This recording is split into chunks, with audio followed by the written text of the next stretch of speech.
تو ہو سکتا ہے کہ ایک شخص جو ہمارے سابق علماء نے لکھ دیا کہ یہ چیز شرک، یہ چیز شرک، یہ چیز شرک، یہ چیز شرک، آج سے 500 برس پہلے کا انسان بڑے سے بڑا عالم دین اپنے زمانے کے شرک کو پہچان کر تو لکھ سکتا ہے، اس سے تو آپ بچ رہے ہیں۔ امام ابن تیمیہ نے اس کو شرک قرار دیا، اس کو شرک قرار دیا، اس کو شرک قرار دیا، کوئی شخص ہے جو اس سے تو بچ گیا۔ امام صاحب کی دی ہوئی بصیرت سے اس نے ان جو اقسام ہے شرک کی ان کو پہچان لیا، لیکن یہ عین ممکن ہے کہ آج کے شرک کو وہ نہ پہچان رہا ہو، اپنی جگہ وہ سمجھ رہا ہو اپنے آپ کو بہت بڑا موحد، جبکہ اس دور کا جو شرک ہے اس میں ملوث ہو۔ اس کو میں نے کہا ہے کہ اس شرک کے بارے میں بڑی اجتہادی بصیرت کی ضرورت ہے۔ فارسی کا ایک شعر ہے، بڑا پیارا شعر ہے، بہر رنگے کے خواہی جامہ می پوش، من انداز قدت رامی شناسم۔ اپنے محبوب سے کہہ رہا ہے شاعر کہ تم جس طرح کا چاہو لبادہ اوڑھ لو، میں تمہیں تمہارے قد سے پہچان لوں گا، کتنا ہی چھپا لو اپنے آپ کو، کیسے ہی لباس بدل لو، بہر رنگے کے خواہی جامہ می پوش، من انداز قدت رامی شناسم، میں تمہارے قد سے تمہیں پہچان لوں گا۔ یہ اگر بصیرت نہ ہو کہ شرک کو اس کے قد سے پہچان سکیں آپ، اس کے لیے ضرورت ہے اصولوں کی۔ دیکھیے جس طرح الجبرا کے اصول ہوتے ہیں، فارمولہ ہے، فارمولہ ہاتھ میں آ گیا، مسئلے حل کرتے چلے جا رہے ہیں، آپ اپلائی کرنے کی دیر ہے فارمولے کی۔ اگر آپ نے صرف گنتی کر کے کسی زمانے کے شرک وہ تو سمجھ لیے، لیکن وہ بصیرت باطنی حاصل نہیں ہوئی، اجتہادی بصیرت، وہ اصول ہاتھ میں نہیں آئے کہ جس سے آپ پہچان سکیں، تو ہو سکتا ہے کہ اس دور کے شرک کو آپ نہ پہچان سکیں۔ اس کے لیے ضرورت ہے کہ اصل اصول ہاتھ میں آ جائیں تاکہ ان اصولوں کو اپلائی کریں۔ ایک بات مجھ سے اور سن لیجئے، میرا اپنا یہ تاثر ہے، ہمارے دین میں خیر، بھلائی، نیکی، چاہے وہ نظریے کی ہو، علم کی ہو، عقیدے کی ہو، عمل کی ہو، اخلاق کی ہو، وہ سب کیا ہے؟ وہ توحید ہی کے شجرہ طیبہ کی شاخیں ہیں۔ اور شر، برائی، گمراہی، خیالات کی ہو، نظریات کی ہو، علم کی ہو، عقیدے کی ہو، عمل کی ہو، اخلاق کی ہو، سب کے ڈانڈے شرک کے شجرہ خبیثہ سے ملتے ہیں۔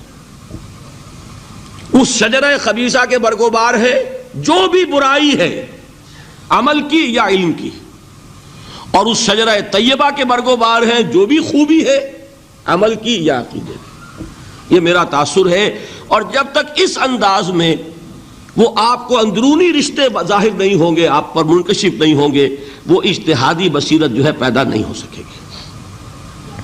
اب آئیے ایک اور بات دیکھیے، شرک میں اور الحاد میں کیا فرق ہے، یہ بھی ہم نہیں سمجھتے۔ الحاد، مادہ پرستی، وہ کیا ہے؟ ایتھیزم، کسی بھی خدا کا انکار۔ ہمارے آج کے دور کی سب سے بڑی گمراہی یہ ہے۔ شرک کیا ہے؟ خداؤں کو ماننا۔ یہ کیا ہے؟ تھیزم ہے، لیکن پولی تھیزم ہے۔ توحید کیا ہے؟ مونو تھیزم ہے، ایک خدا کا ماننا۔ لیکن شرک کے اندر ایک اور حقیقت کو پہچان لیجئے، شرک میں ہمیشہ ٹاپ پر ایک خدا کو مانتے ہیں،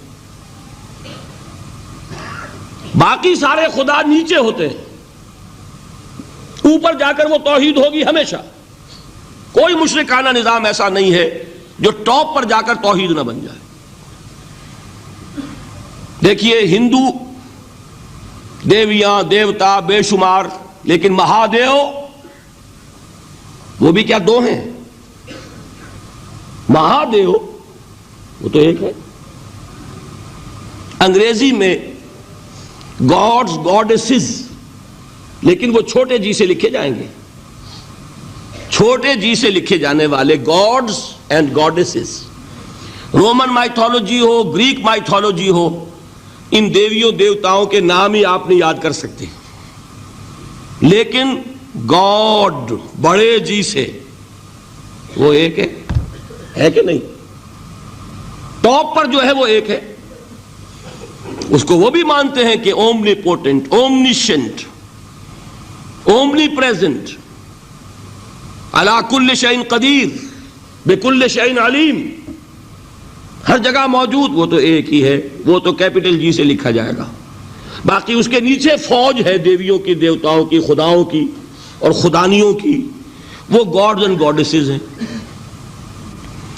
عرب میں کیا تھا؟ میں نے پہلے آپ کو وہ دو مثالیں دے دی ہیں، تیسری اور ایران کی لے لیجئے، خیر کا خدا اور شر کا خدا اور، ایک یزداں ایک اہرمن، ٹھیک، سنویت ہو گئی نا، دو خداؤں کو مانا، لیکن وہی ہے جو خدائے خدائے گاں، خداؤں کا خدا، اس کو ایک ہی مانتے ہیں۔ یہی معاملہ عرب میں تھا، اللہ وہ ایک ہی تھا ان کے ہاں۔ قرآن میں آتا ہے ان سے پوچھئے وَلَئِن سَأَلْتَهُم مَّنْ خَلَقَ السَّمَاوَاتِ وَالْأَرْضَ لَيَقُولُنَّ اللَّهُ، جب ان سے کہا جاتا ہے کہ کس نے پیدا کیا آسمان اور زمین کو، یہ فوراً کہیں گے اللہ نے۔ فَأَنَّىٰ يُؤْفَكُونَ، تو یہ ماننے کے بعد کدھر جا رہے ہیں؟ وہ کیا کہتے تھے کہ وہ بڑا اللہ تو ایک ہی ہے، لیکن چھوٹے آلہہ ہیں۔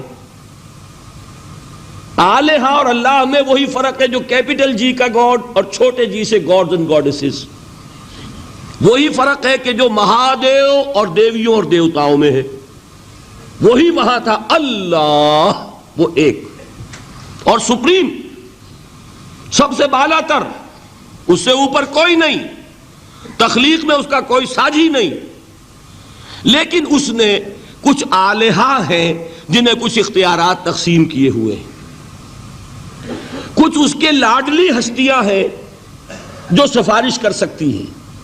بس یہ شرک تھا مشرکین مکہ کا، بات سمجھ رہے ہیں؟ اس کا جائزہ لیں گے تو آپ کو، اور جو آج شرک کی اقسام میں بیان کروں گا اس کو ہاتھ میں لیں گے تو کسی موحد کا تلاش کرنا مشکل ہو جائے گا۔ ڈھونڈ اب ان کو چراغ رخ زیبا لے کر، آج جن کا نام مسلمان ہے ان کی اکثریت کسی نہ کسی نوع کے شرک میں مبتلا ہے۔ اب آئیے اقسام شرک۔ اقسام شرک میں بھی وہی کیفیت ہے جو نفاق کے بارے میں میں نے عرض کی تھی کہ ایک تقسیم یہ ہے جو علماء نے کی ہے، ایک ہے عقیدے کا نفاق، ایک ہے عمل کا نفاق، اسی طرح ایک ہے عقیدے کا شرک، ایک ہے عمل کا شرک۔ عقیدے میں نہیں ہے، عمل میں ہے۔ ایک تقسیم آپ نے سنی ہوگی شرک جلی، شرک خفی، ایک ہے ننگا شرک، کھلم کھلا شرک، ایک ہے چھپا ہوا شرک جو نظر نہیں آتا۔ لیکن ایک مغالطہ اپنے دل سے نکال دیجئے، بعض لوگ شرک خفی کو شرک نہیں سمجھتے، یہ بہت بڑی غلطی ہے۔ اگر وہ شرک نہ ہوتا تو حضور اسے شرک نہ کہتے، کوئی اور لفظ، عربی زبان کا دامن جو ہے محدود نہیں ہے، پھر اس کے لیے کوئی اور لفظ اختیار فرمایا جاتا ہے وہ شرک۔ لیکن ایک شرک ہے جلی جو نمایاں ہے، نظر آ رہا، ایک ہے شرک خفی جو نظر نہیں آ رہا، اور وہ کتنا خفی ہو سکتا ہے اس کی ایک مثال دی حضور نے۔ شرک خفی اتنا خفی ہو سکتا ہے، ذرا مبالغہ دیکھیے جو حضور نے بات کو سمجھانے کے لیے مثال میں جو مبالغہ اختیار فرمایا۔ ایک سیاہ اندھیری رات میں ایک سیاہ پتھر پر ایک سیاہ چیونٹی کو رینگتے ہوئے دیکھنا جتنا مشکل ہے، اتنا ہی شرک خفی کا پہچاننا مشکل ہے۔ بتائیے، آپ نے فرمایا انا افصح العرب، میں عرب کا فصیح ترین انسان ہوں، اس سے آگے کوئی مثال دی جا سکتی ہے؟ اندھیری رات، تاریک رات، پتھر سیاہ، چیونٹی سیاہ، کون دیکھ سکتا؟ جتنا اس کو دیکھنا ناممکن ہے اتنا ہی شرک خفی کا پہچاننا مشکل ہے۔ گویا کہ اس سے تو اللہ ہی بچائے گا تو انسان بچے گا۔ ایک آخری بات تمہیداً اور عرض کر دوں، پھر میں چلوں گا اقسام پر۔ میری جو باتیں آپ کے سامنے آئی اس سے ایک منطقی نتیجہ نکلتا ہے، کوئی شخص اگر حقیقتاً شرک سے بچ جائے، واقعتاً شرک سے بچ جائے، ہر قسم سے بچ جائے، اس سے بھی اوپر کوئی انسان ہوگا؟ گویا کہ یہ آخری منزل ہے، یا یوں کہیے کہ جس شخص کے بارے میں اللہ تعالیٰ یہ مان لے کہ میرا یہ بندہ شرک سے بری ہے، اس سے بڑی سند کوئی ہے؟ دی ہائیسٹ ٹیسٹیمونیل، سب سے بڑی سند، سب سے بڑی تعریف جو بندے کی ہو سکتی ہے وہ کیا ہے؟ یہ مشرک نہیں۔ یہی وجہ دیکھیے آپ قرآن مجید میں حضرت ابراہیم کے ذکر میں دیکھیں گے، ابراہیم کا مقام کیا ہے؟ خلیل اللہ، ابو الانبیاء، امام الناس، تین نسبتیں ہیں، تینوں بڑی عظیم۔ اللہ کے ساتھ نسبت کیا ہے؟ خلیل، واتخذ اللہ ابراہیم خلیلا۔ ابو الانبیاء، کتنے نبی ہیں ان کی نسل میں؟ اسحاق اور اسماعیل سے چلیے، پھر یعقوب اور یوسف، اور پھر چلیے موسیٰ اور ہارون، اور پھر چلیے سارے انبیاء بنی اسرائیل کے، حضرت عیسیٰ، پھر یہاں تک کہ محمد الرسول اللہ کس کی اولاد ہے؟ ابراہیم کی، ابو الانبیاء۔ اور نمبر 3، انی جاعلک للناس اماما، امام الناس۔ اور قرآن میں جو سب سے بڑی سند انہیں دی جاتی ہے وہ کیا؟ وما کان من المشرکین۔ وہ ابراہیم مشرکین میں سے نہیں تھے۔ معلوم ہوا کہ یہ سب سے بڑی سند ہے، سب سے بڑا سرٹیفکیٹ ہے، سب سے بڑا ٹیسٹیمونیل ہے جو اللہ کی طرف سے کسی کو مل جائے۔ میں جو اقسام شرک بیان کرنا چاہتا ہوں تو میری تقسیم ذرا مختلف ہے۔ اب وہ ذرا اپنے ذہن میں وہ نقشہ بنا لیجئے، آپ بنایا کرتے ہیں، ایک اس کو پھر 3 میں تقسیم کیجئے۔ شرک کی 3 بڑی بڑی قسمیں ہیں۔ شرک فی الذات نمبر 1، شرک فی الصفات نمبر 2، شرک فی الحقوق نمبر 3۔ اور یہ میں عرض کر دوں آپ سے پہلے ہی، یہ مضمون بہت طویل ہے، میں آج صرف یہ کروں گا کہ خاکہ مکمل کر دوں۔ اب اس خاکے میں رنگ بھرنا، وہ تو ایک موضوع پر شرک فی الذات پر پوری تقریر ہونی چاہیے، شرک فی صفات پر ہونی چاہیے۔ ایک ایک گھنٹے کے میرے 6 کیسٹ ہیں اللہ کے فضل و کرم سے، جو کئی سال سے وہ پھیل رہے ہیں۔